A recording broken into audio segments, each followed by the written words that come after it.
Okay, I'm going to demonstrate how to install an MSI package or a Microsoft install package using group policy object. So first thing we do is find an MSI package, and most software that you find out on the internet has an MSI package. So we're going to download an MSI package called 7-Zip. 7-Zip is an alternative to Windows 7 WinZip. It has some additional features. It's pretty much just like WinZip. So we're going to do a search for 7-Zip MSI. And from the 7zip.org website, we can download the 32-bit or the 64-bit MSI package. Now my workstation, I'm going to switch over to my workstation. My workstation is a 64-bit operating system, so I'm going to need a 64-bit MSI package. So I'm going to download this.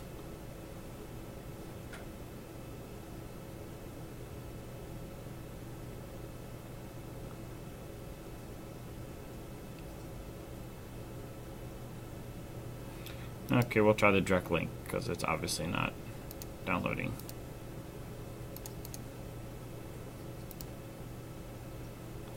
We're going to save this file, and I'm going to save this. I created a folder on my data drive called Software and GPO. In the group policy object, I currently already have Firefox 7.1 MSI package deployed through group policy objects. So you'll see references to that in all these configurations. So this one is 7-Zip. I'm going to name it 7-Zip 920-64 MSI package. I'm going to save it there. And we're going to open up that folder. So now that I have an MSI package, let's take a look at the requirements of the actual folder that I'm sharing. So if we go back to the data drive, we see we have a software folder. I'm going to right click on that and click Properties. In that software folder, if I go to sharing, this is actually shared from my server and is shared as the name software. If I go to Advanced Sharing, I can go to Permissions and see this is important. Authenticated users need read access because some of these packages that we're going to be installing, we're going to be doing as the computer, not as a user. Authenticated users includes computers because computers are actually authenticated users in Active Directory. So make sure you have these settings. I also allowed everyone to have full control through this share. Now these are just share permissions, not folder permissions. Let's take a look at folder permissions now. Folder permissions are done through the Security tab. And I can see authenticated users can read and list folder contents. Domain users can read and list folder contents. Even though through the share I gave them full control, that means that they can do any of the permissions that I have set here under security. So that is just allows them to have full control through the share, but then from there the folder security settings take control. So again, the primary thing we need to make sure is because a computer is going to be authenticated to the directory, it needs to have read access to this folder and the contents in it. So we're going to close that down, open it up. And I created a special folder for GPO because I could have other software I want listed in here that's not necessarily an MSI package. So I'm going to open up the GPO folder, Properties, and take a look at it. It is not being shared, but it is accessible through the network path LANWAN-SRV1/software/GPO. And again, the security permissions were inherited, so you can see authenticated users have read, list, and list folder contents, read and execute. And those are inherited. Okay, so in there you see the Firefox, which I mentioned before, and our 7-Zip. That's the file that we are interested in. Okay, we'll close this folder. And you can see in my Active Directory, it's called LANWAN.PRV. I created an OU, organizational unit, that has 3 different OUs inside of it. The computers OU has all my computers, and the computer we're going to be messing around with today happens to be this one right here, Win7x64-1. And I have faculty and students as examples for different users that can log in, test.me and student.1. So we're going to be applying a group policy object to the computer's OU. So I'm going to minimize this, and I'm going to open up group policy object management. And that's here because it's in a recently used program, or it's under administrator tools underneath group policy management. It opens up and shows the actual Firefox GPO that I've already created. Let's take a look at this so we can see the settings that have been set for this, and then we will take a look at the next one here that we need to also invoke for Windows 7 workstations. So we're going to right click on the Firefox one, and notice it's applied, before I hit edit, to the computer's OU inside the LAS OU. So it's going to be applied to any computers that are inside of this computer's organizational unit.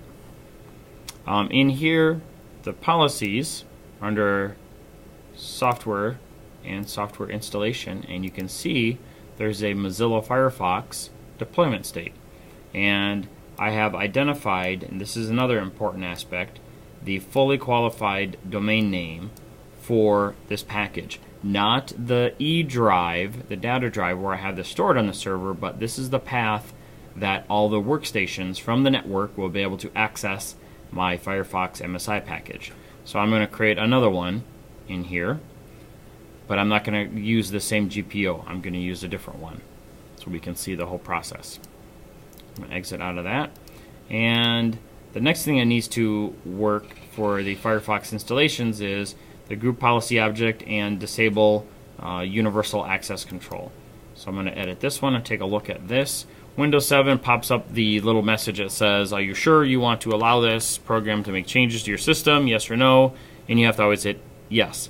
So that same thing occurs when you are installing a piece of software on the computer remotely through GPO. So we can take a look at Windows security settings and local security options. And if we scroll down, you can see the ones that I have enabled. So this one, the user account control behavior of elevation prompt for administrators in admin approval mode. If you define this policy, you have to select elevate without prompting. So that way it will actually elevate the authority to be able to make those changes without prompting. And then this one, detect application installations and prompt for elevation. We want to disable that one, so you have to check define this policy and disable it. Next one you want to set is only elevate user interface access applications that are installed in secure locations. We want to disable that one. And this last one, run all administrators in admin approval mode. We want to define this and disable this as well. So those are the only changes we need to make. Again, you can see the path to those security options is underneath the computer configuration, policies, Windows settings, security settings, local policies, and then security options. And in here you'll see those listed. So you need to make those changes. Alright, once we have those all set up, now we're going to create another group policy object for my 7-zip. So I'm going to right click on computers OU and create a group policy object in this domain and link it to this OU. I'm going to call this 7-zip and hit OK.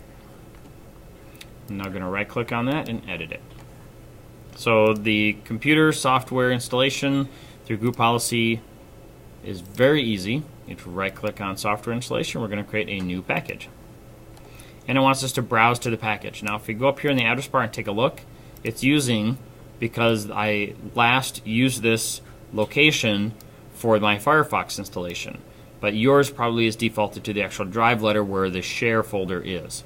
So instead of the drive letter E, software GPO, this is the incorrect location. You want the actual network location. So you can click on network, and here you're only going to see the other computers that are in your network. So this is where you need to actually type in the UNC full path. So my server name is LANWAN-SRV1, and I'm going to type in the fully qualified domain name. It's good practice to do so. .LANWAN.PRV / And then here it automatically shows a list of shares that are in there. And we remember it's software. Inside of software, it's GPO, and then 7-zip. Again, you want to double check that you're using the fully qualified domain name and path. So I'm going to choose 7-zip, hit open, and we can have this as an assigned or an advanced. We're going to choose assigned. So now this package is assigned to be deployed to any workstation that doesn't already have it installed. And again, it's going to use the source, the fully qualified domain name and path to the MSI package. And that's it. Now let's take a look at the workstation and make sure that this actually gets applied. So on my workstation, I'm going to log in. As test.me, this is the student account. I'm going to type in my password correctly.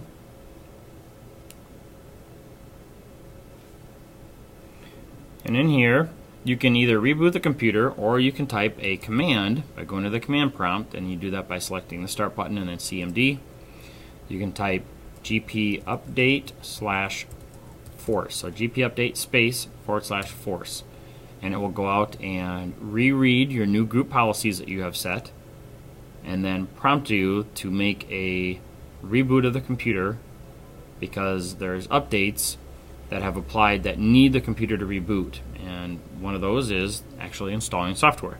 So OK to restart, enter yes, and the computer will reboot in less than a minute. And upon reboot, the computer will have the new group policy object, and we should see 7-zip installed. Before it reboots, we can quickly just double check that it is not installed, and we'll see it here installed shortly.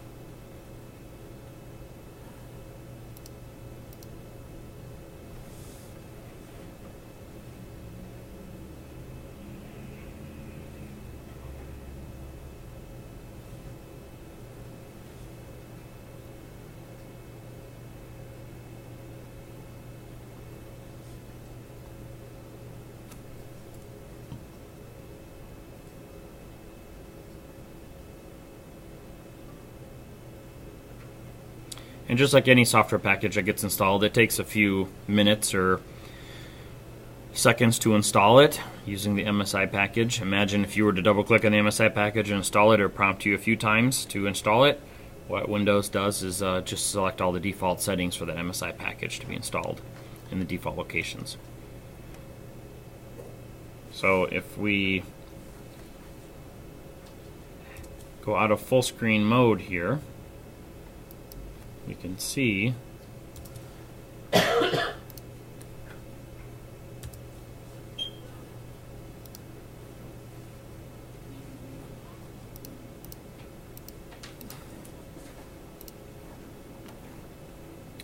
hard disk is actually being written to. So I'm going to go back into full screen mode and I'm going to log in. Hopefully the installation should be completed.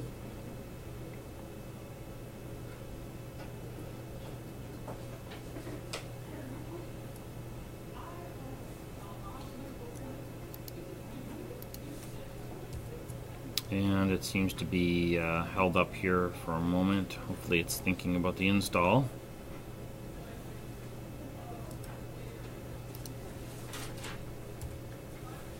Yeah, it's not letting me log in here yet.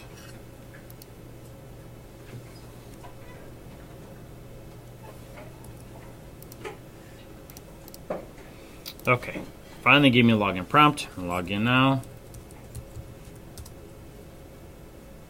As the student account, so the student account does not have privileges to install software, but we can hopefully see here that 7-zip. There it is installed. We can open up that program now, and now we have it. So there's the 7-zip program folder, and you can see the 2 files that it installed. So 7-zip installed. Looks like it worked great. So that's how you deploy a package. One quick thing I want to show you as a troubleshooting tool while you're trying to get this to work is you can type the gp result. This show you the group policy results /r, and if we scroll down a little bit, we can see the group policies that are installed on this computer. Now, because I'm logged in as a student account and I don't have privileges to see the computer properties, I'm only seeing information about the user. But here it shows you, if I right click and mark, the applied group policy objects. And here's where you'd see listed. Right now I only have the login script because the user can only see the user group policies, not computer-based group policies. But this is where you would see the computer-based group policies if you were logged in as administrator of your domain on your workstation, because then you would have administrative privileges to this workstation. So, great tool to use from the command line, GP result /R, and you can see which policies were applied or not. Hope you enjoyed the video. Hope you learned something.